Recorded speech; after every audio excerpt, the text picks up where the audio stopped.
감사합니다. 오늘 하나님께서 우리에게 주시는 말씀 함께 봉독하도록 하겠습니다. 사도행전 9장 10절에서 19절 말씀입니다. 사도행전 9장 10절에서 19절까지 말씀 우리 함께 한 목소리로 봉독하도록 하겠습니다.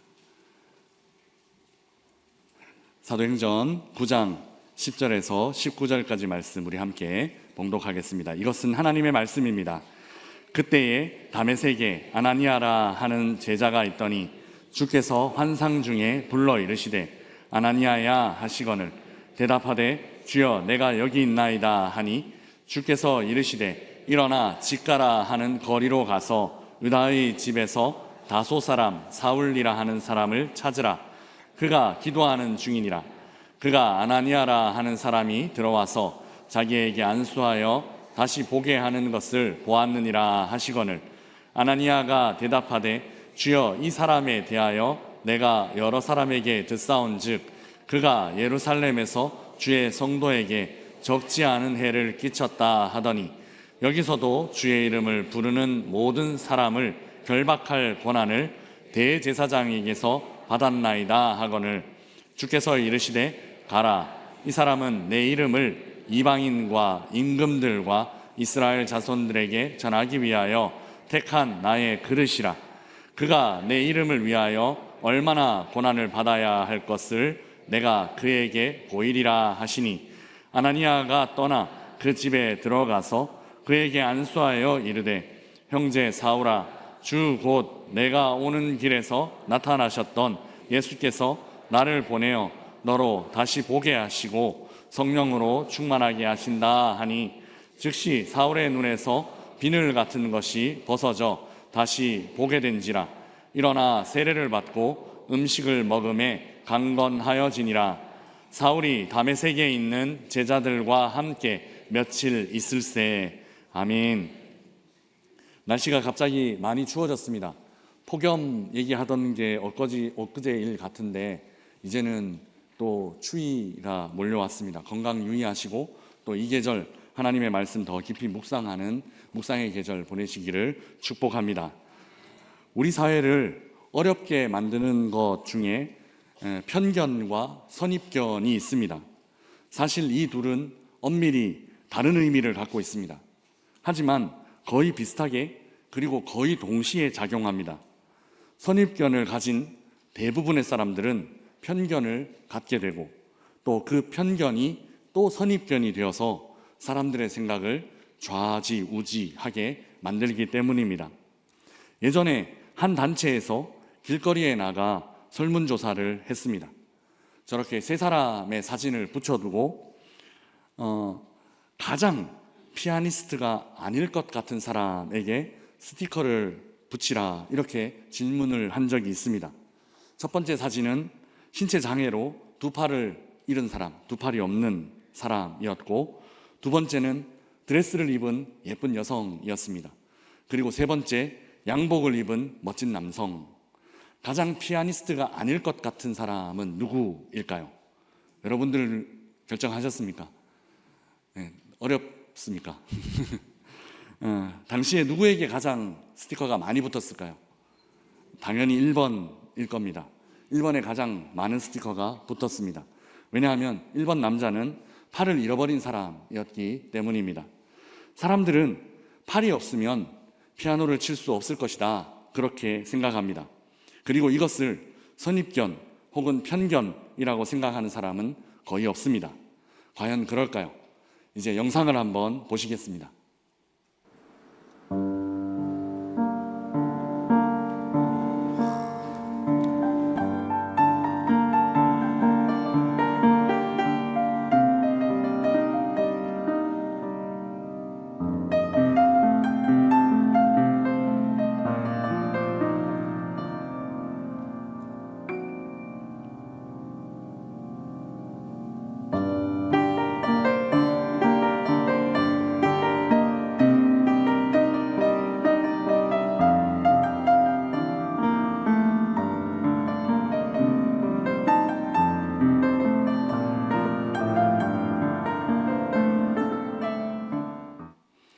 저 피아니스트가 바로 판넬에 있던 남자였습니다.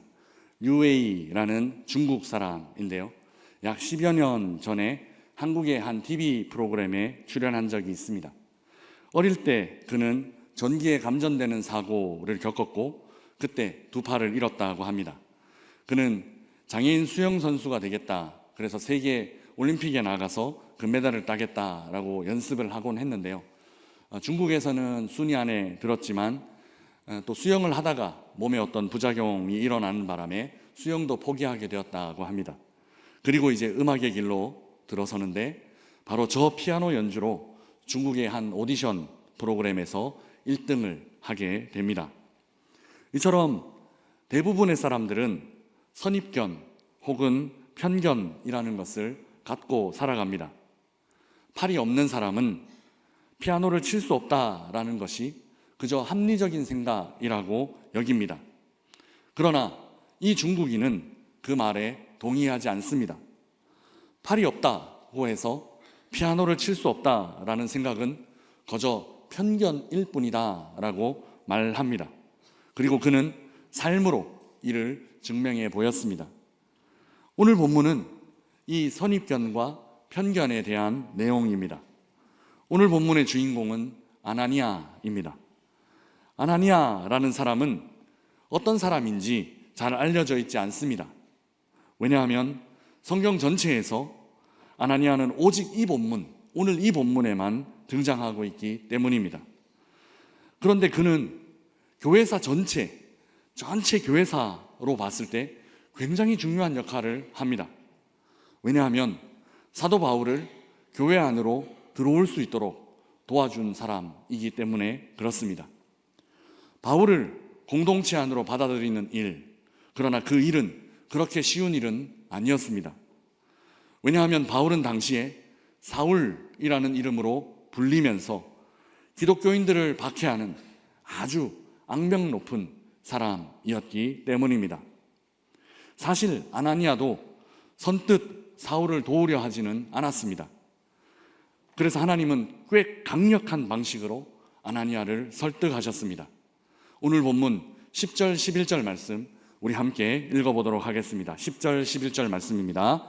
그때 다메섹에 아나니아라 하는 제자가 있더니 주께서 환상 중에 불러 이르시되 아나니아야 하시거늘 대답하되 주여 내가 여기 있나이다 하니 주께서 이르시되 일어나 직가라 하는 거리로 가서 유다의 집에서 다소 사람 사울이라 하는 사람을 찾으라. 그가 기도하는 중이니라. 아멘. 예수님은 아나니아에게 나타나셨습니다. 그리고 그가 해야 할 일을 자세하게 알려주셨습니다. 그 해야 하는 일은 직가, 그러니까 곧은 길이라는 거리에 있는 유다의 집으로 가서 사울을 만나라라는 것이었습니다. 환상 중에 말씀하신 주님의 말씀을 직접 듣기는 들었지만 아나니아는 곧바로 행동에 나서지는 못합니다. 그 명령, 분명히 주님의 명령이기는 하지만 도저히 납득하기 어려운 그런 명령이었기 때문입니다. 그래서 아나니아는 이렇게 주님께 항변합니다. 오늘 본문 13절, 14절 말씀 같이 읽어보겠습니다. 같이 읽겠습니다. 아나니아가 대답하되 주여 이 사람에 대하여 내가 여러 사람에게 듣사온즉 그가 예루살렘에서 주의 성도에게 적지 않은 해를 끼쳤다 하더니 여기서도 주의 이름을 부르는 모든 사람을 결박할 권한을 대제사장에게서 받았나이다 하거늘. 아멘. 사실 아나니아는 이미 사울에 대한 소식을 듣고 있었습니다. 사울은 그 당시에 굉장히 유명한 기독교인 박해자였고 기독교인들에게는 마치 저승사자와 다름없는 그런 존재였습니다. 이뿐 아니라 아나니아는 사울에 대한 최근 소식, 최근 근황도 듣고 있었습니다. 그 최근 소식은 그가 여기 다메섹으로 온다라는 소문이 이 도시에 퍼졌고 그가 여기 오는 이유는 다름 아닌 예수 믿는 사람들, 주의 이름을 부르는 사람들을 잡으러 온다라는 소식이었습니다. 여러분이 만약 아나니아라면, 그리고 여러분이 만약 이런 소문을 들었다면 이제 여러분들은 어떤 행동을 해야 할까요? 사울에게 가야 할까요? 아니면 사울 반대 방향으로 가야 할까요? 사울을 찾아가야 할까요? 누가 봐도 지금 아나니아의 상황은 사울을 찾아갈 상황이 아닙니다. 당연히 정반대이겠죠. 사울을 피해 도망가야 하는 그런 상황입니다. 아니면 최소한 조용히 숨어 있어야 하는 그런 상황이라는 것입니다. 사울에게 잡히지 않으려고, 내가 예수 믿는 사람인 것 사울에게 들키지 않으려고 어떻게든 사울을 피해 다녀야만 하는 상황이 바로 지금 아나니아가 처한 그런 상황이라는 것입니다. 그런데 예수님의 명령은 무엇입니까? 사울을 찾으러 가라는 것입니다. 사울을 찾아가라는 것입니다. 친절하게 우리 주님은 주소도 알려주십니다. 당시에 무슨 내비게이션 같은 것은 없었겠지만 내비가 없었다 하더라도 찾을 수 없는 주소가 아닙니다. 직가 스트레이트 스트리트는 그 당시에 이 이름만 알면 분명히 찾아갈 수 있는 그런 너무 쉬운 주소였기 때문입니다. 그 쉬운 주소를 따라 그 집을 찾아가서 바울을 만나라 명령하십니다. 어릴 적 우리는 숨바꼭질 놀이를 한 적이 있습니다. 이 놀이는 잘 숨어 있어야 이기는 놀이입니다. 그래서 오죽하면 머리카락도 보이지 않게 숨어라 이렇게 놀이하면서 놀이하는 놀이입니다. 그런데 지금 하나님의 명령이 어떤 것이냐 하면 숨바꼭질 놀이를 하는 중에 숨어 있지 말고 뭐 하라 그러는 거냐면 술래 찾아가라, 술래에게 가라 이렇게 명령하는 것과 같습니다. 너를 잡아갈 술래를 찾아가라 라는 명령, 이 명령이 바로 오늘 본문의 우리 주님의 명령입니다. 숨바꼭질, 그것은 그냥 놀이입니다. 그러나 지금 아나니아가 처한 상황은 놀이가 아닙니다. 실제 상황입니다. 그 자기를 죽일 수도 있고 자기를 잡아갈 수 있는 그 사울을 찾아가라 라는 명령을 들은 아나니아의 마음, 과연 어땠을까요? 이 명령의 이 말씀에 아나니아는 순종하기가 쉬웠을까요? 사실 이 명령은 죽을 각오를 하고 순종해야 하는 일이었습니다. 심지어 제가 만약에 이 명령을 받았다면 내가 믿는 주님, 과연 이분이 맞나 하는 그런 의심을 했을 것 같습니다. 왜냐하면 자기를 따르고 자기를 믿고 그렇게 여기까지 온 사람에게 그 믿는 사람 잡아가는 사람 찾아가라 주소까지 알려주시면서 믿는 사람 잡아가는 사람, 믿는 사람 죽이려 하는 사람 찾아가라 명령하시니 참 내가 그동안 믿고 따랐던 그분 맞나 싶은 생각이 들 것 같습니다. 그럼에도 아나니아는 주님의 말씀에 순종합니다. 우리 17절 말씀 함께 읽어보겠습니다. 17절입니다. 아나니아가 떠나 그 집에 들어가서 그에게 안수하여 이르되 형제 사울아, 주 곧 내가 오는 길에서 나타나셨던 예수께서 나를 보내어 너로 다시 보게 하시고 성령으로 충만하게 하신다 하니 아멘. 아나니아는 앞을 보지 못하고 있는 사울에게 안수했습니다. 사울의 눈에 있는 비늘 같은 것이 떨어졌다 기록하고 있고 사울은 이제 다시 볼 수 있게 되었습니다. 그런데 아마 이때가 아나니아에게 가장 무서운 상황 아니었을까 싶습니다. 눈을 감고 있을 때, 그러니까 앞을 보지 못할 때는 그래도 내가 더 힘이 센 것 같으니까 여차하면 도망가면 되겠지라는 생각을 했을지도 모르겠습니다.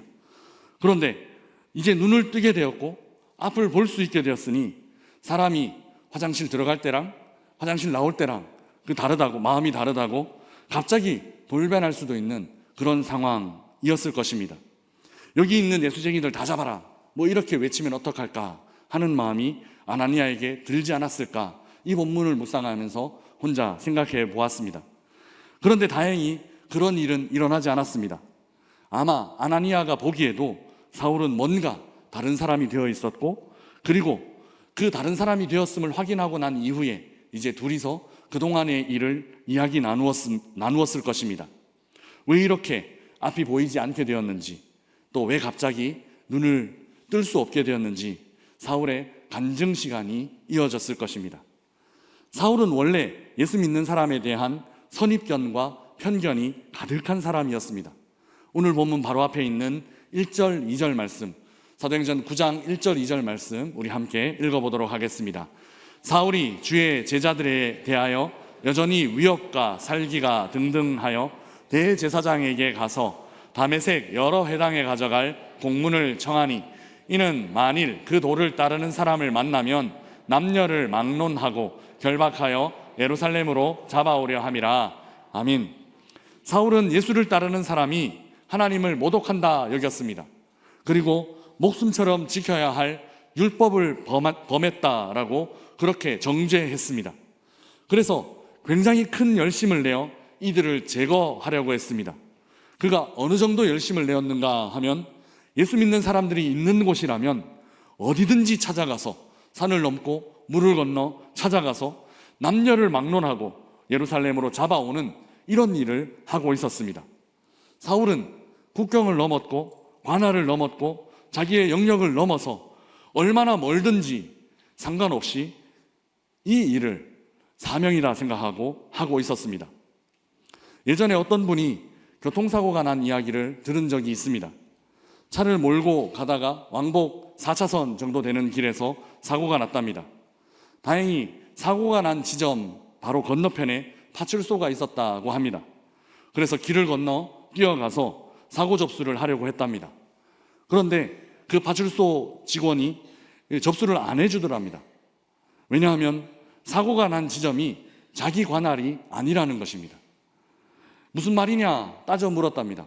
여기서 뭐 5m나 되겠냐, 바로 길 건너 저긴데 뭐 5m도 안 되고 진짜 엎어지면 넘어지면 코 닿는 거리인데 라며 따져 물었답니다. 그러니까 경찰분이 하시는 말씀이, 중앙선 이쪽은 자기 관할인데 중앙선을 기준으로 먼 쪽은 다른 지구 관할이다, 이렇게 말하더랍니다. 그래서 다른 지구 파출소에 가서 신고하라 그러더랍니다. 만약 그냥 112로 신고했으면 문제가 없었답니다. 그런데 직접 파출소로 오게 되면 이 문제가 자신도 이렇게 곤란하다, 이런 얘기를 했답니다. 이 이야기를 듣고 제가 물었습니다. 그러면 사고가 나서 이쪽에서 부딪혔는데 이쪽에서 튕겨 들어오면, 중앙선 넘어서 튕겨 들어오면 그때는 어떻게 할 거냐, 누구 관할이 되는 거냐, 사고가 시작된 지점이 관할이냐 아니면 사고가 마무리된 지점이 관할이냐, 제가 물어보라고 했습니다. 그리고 가다가 중앙선 넘다가 딱 중앙선 중간에서 사고가 나면 이건 어디서 관할할 거냐, 제가 하도 답답해서 물어보라고 했습니다. 이 파출소 직원과는 달리 사울은 지금 관할을 가리지 않습니다. 영역을 가리지 않습니다. 우리나라 뭐 다른 나라 이런 걸 가리지 않습니다. 예수 믿는 사람이 어디에 있다라는 소문만 들리면 그 먼 길을 마다하지 않고 걸어가서 그 사람들을 잡아오는 이런 일들을 하고 있습니다. 이런 열심 있는 사람이 지금 다메섹을 향해서 가고 있습니다. 국경을 넘어 200km가 좋게 넘는 길을 나선 것입니다. 이 고생길을 가고 있는 이유가 무엇이냐 하면 바로 그 선입견 때문입니다. 그리스도인들을 잡아오려는 열심, 그 열심을 넘어선 특심, 사울은 온통 그 잘못된 선입견에 휩싸여 있는 그런 사람이었습니다. 그런데 사울의 이 선입견을 우리 주님께서 직접 깨뜨려 주십니다. 주님은 그 다메섹으로 가는 길에서 사울에게 나타나셨고 직접 사울을 만나 주셨습니다. 우리 사도행전 9장 3절에서 5절까지 말씀 우리 함께 읽어보도록 하겠습니다.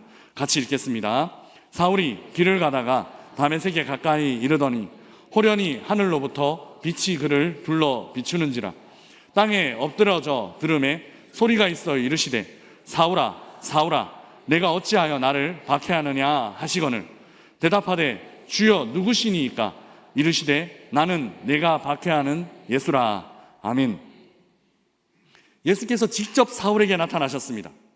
그리고 왜 나를 박해하느냐라고 물으셨습니다. 이 말을 사실 사울은 이해할 수가 없었을 것입니다. 왜냐하면 사울은 평생 한 번도 예수님을 박해한 적이 없었기 때문입니다.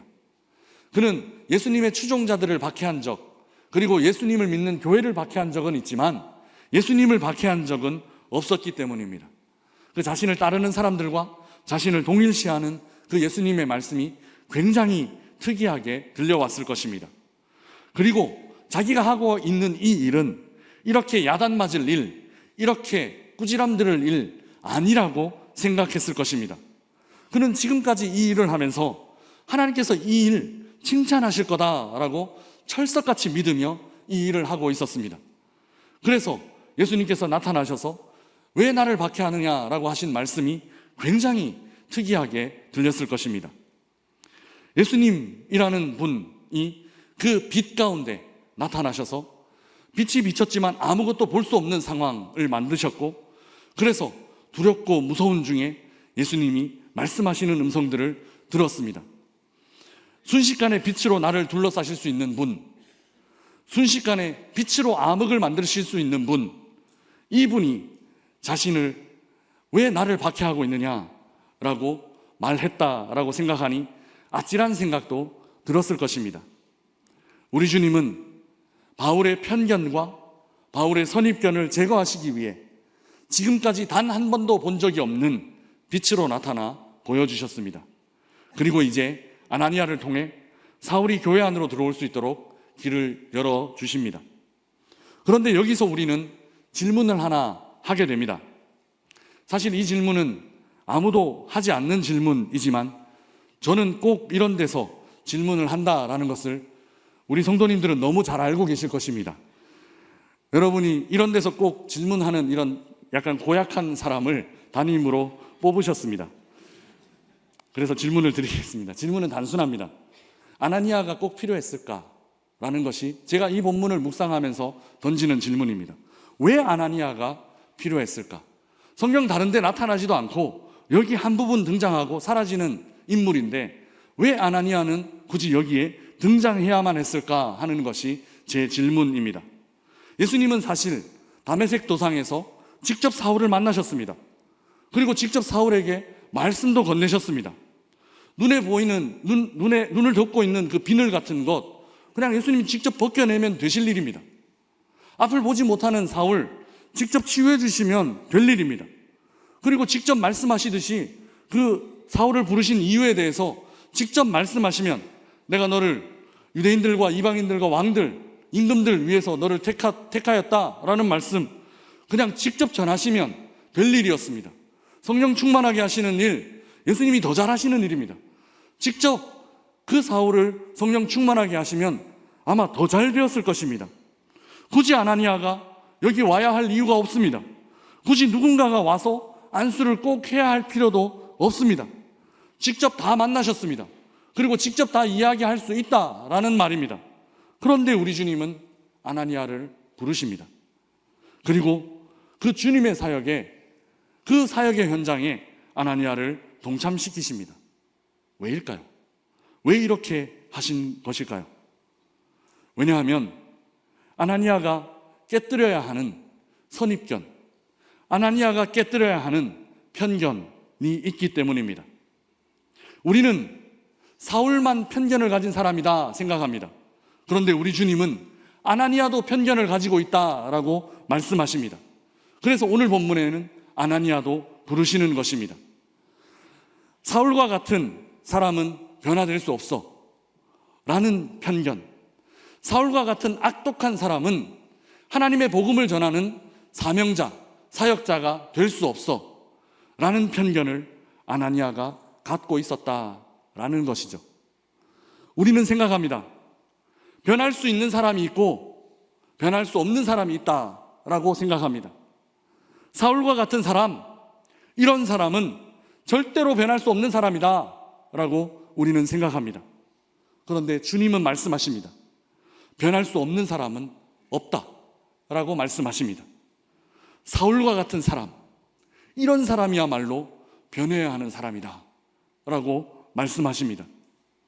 그리고 사람들은 생각합니다. 박해하는 사람은 절대로 박해당하는 사람이 될 수 없다라고 생각합니다. 그런데 우리 주님은 말씀하십니다. 박해하던 사람도 박해받는 사람이 될 수 있다고 말씀하십니다. 내가 이 사울을 택하여서 박해당하는 사람, 나의 이름을 위하여 박해받는 사람 되게 할 거다라고 말씀하시는 것입니다. 하나님은 사울의 변화를 원하셨습니다. 그러나 하나님이 원하시는 것은 그것만은 아닙니다. 하나님께서는 사울이 변하는 것만큼 아나니아의 영적 지경이 더 넓어지고 더 깊어지는 것도 원하셨습니다. 그가 선입견을 가지고 그 제한된 편견 안에서 살지 않도록 하나님의 그 사랑과 하나님의 능력, 그 편견 안에, 그 선입견 안에 제한하지 않도록 더 넓고 더 크신, 더 깊으신 그 놀라우신 하나님을 경험하도록 하나님은 아나니아의 변화, 아나니아의 성장, 아나니아의 자라남도 그토록 원하셨다라는 것입니다. 그래서 다메섹 길 위에서 일어난 이 사건은 사울을 위한 일임과 동시에 이 일은 아나니아를 위한 일이기도 합니다. 사울을 부르신 주님께서 아나니아도 찾아가 부르신 이유, 부르심, 또 부르심의 이유는 바로 여기에 있습니다.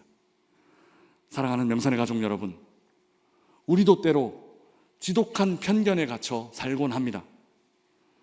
절대로 이 상황은 바뀌지 않을 거다, 우리는 생각하곤 합니다.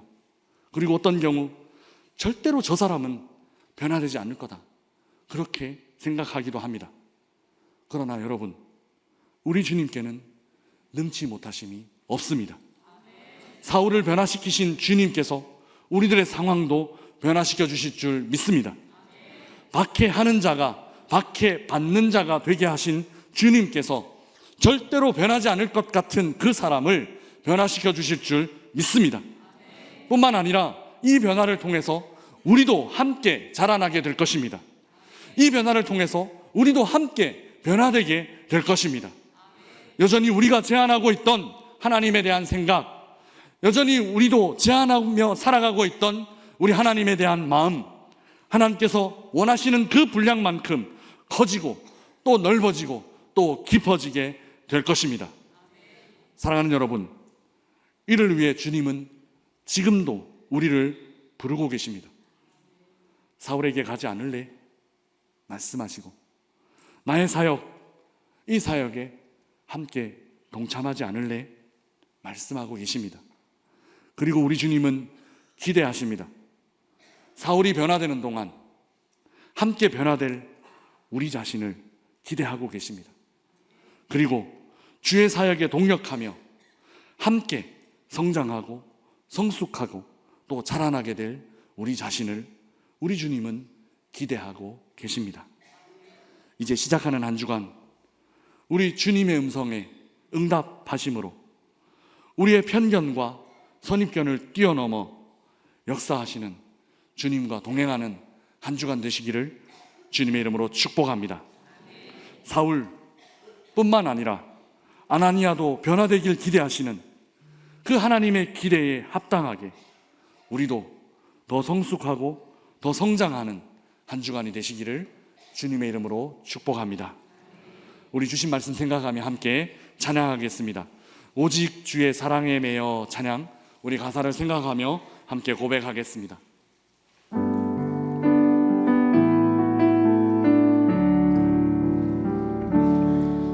오직 주의 사랑에 매여 내 영 기뻐 노래합니다. 이 소망의 언덕 기쁨의 땅에서 주께 사랑드립니다. 오직 주의 인재 안에, 오직 주의 인재 안에 갇혀 내 영 기뻐 찬양합니다. 이 소명의 언덕 거룩한 땅에서 주께 경배드립니다.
주신 말씀 생각하며 함께 기도하겠습니다.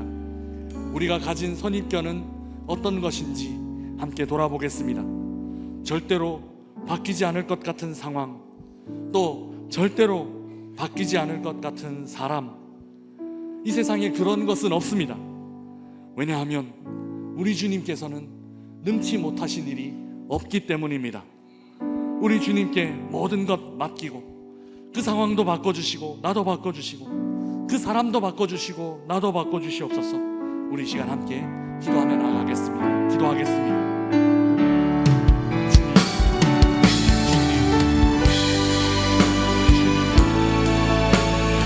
주님께는 능치 못하심이 없습니다.